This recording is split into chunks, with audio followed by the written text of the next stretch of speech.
With the first pick in the 2017 NBA Draft, the Philadelphia 76ers select Markelle Fultz from the University of Washington. With the second pick in the 2017 NBA Draft, the Los Angeles Lakers select Lonzo Ball from UCLA.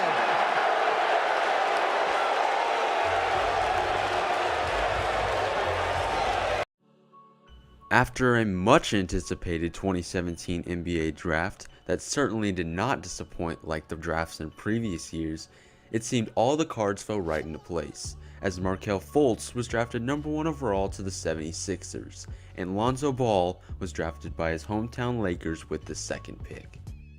Now we will all wait and see just what unfolds this next season as each player looks to make an immediate impact on their respective teams. Hi guys, and welcome to Basketball Arguments, a channel dedicated to posting videos about debatable topics basketball fans will argue about constantly.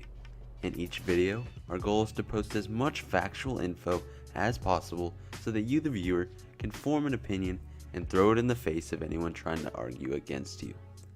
I will be neutral about everything and will only give the facts in each discussion. So sit back, relax, and get ready to raise your basketball IQ higher than all of your friends. Feel free to leave a comment on the video about your opinion and subscribe for more videos like this on more arguable subjects in the basketball world. Now without further ado, allow me to help answer the question, will Markelle Fultz or Lonzo Ball have a better rookie season? Both Ball and Fultz have been set up in an ideal situation to establish their presence in this league. Fultz is looking to be the NBA's next star point guard on a very promising 76ers team that could feature him as a big part of their rotation if he can make an impact. Lonzo, on the other hand, is set to be the new face of the Lakers franchise. That's top talent features Brook Lopez and Julius Randle, pending the signing of a big free agent on the market this offseason.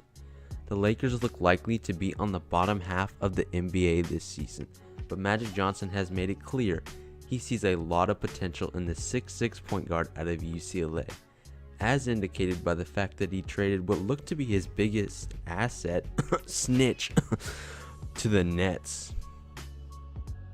The measure of their success will not be determined by a certain stat, but will be determined by their effectiveness and impact on their teams, as each of these guards has a different play style. Rookies as a whole very rarely make a huge impact, but some rookies who did include the likes of Michael Jordan, LeBron James, Larry Bird, Hakeem Olajuwon, and other players that turned into incredible NBA talents. Undoubtedly, both Fultz and Ball have the potential to do great things this coming season, and many people are saying they could make an impact similar to those NBA greats in their rookie seasons. Let's start by analyzing Markelle, a 6'4" combo guard from Maryland who played for a subpar team in Washington last year that finished 9-22 and 2-16 in the Pac-12 conference. Fultz was obviously the star player of their team and was the only consistent player the Huskies had. Fultz put up good numbers in college with his ability to score in a ton of different ways and an underrated ability to make plays for his teammates. He also has a 6'10" wingspan, very unique for a guard, that gives him an advantage on the defensive end. He shot 48% from the field and 41% from 3 this past season, which is very efficient. He can finish with both hands, but he does go to his right much more than his left. Fultz definitely knows how to create space and runs a pick and roll well. He does have weaknesses that can be exploited in his game, but there aren't many. He has a bit of a loose handle on the ball, he isn't a great 3-point shooter, although he is solid, and in college he looked a bit lazy at times on defense, but it might have been just because he wasn't on a very good team. Overall, he's seen as a scorer that could eventually be able to do just about everything from the point guard position, which is obviously something the 76ers could utilize. In comparison, I'd say he's a lot like a D Wade with his mid-range scoring and finishing abilities. The big question is if he can take advantage of his talent and stature and really show he's NBA caliber this coming season. Now let's look at Lonzo, a 6'6" pass-first point guard out of UCLA that has gained a lot of media attention lately because of his father. Ball was the star player at UCLA, where they finished the season 31-5 and third in the Pac-12 conference. Along with Ball were NBA talents TJ Leaf and Ike Anigbogu, as well as other great college players in Bryce Alford, Aaron Holiday, and Isaac Hamilton.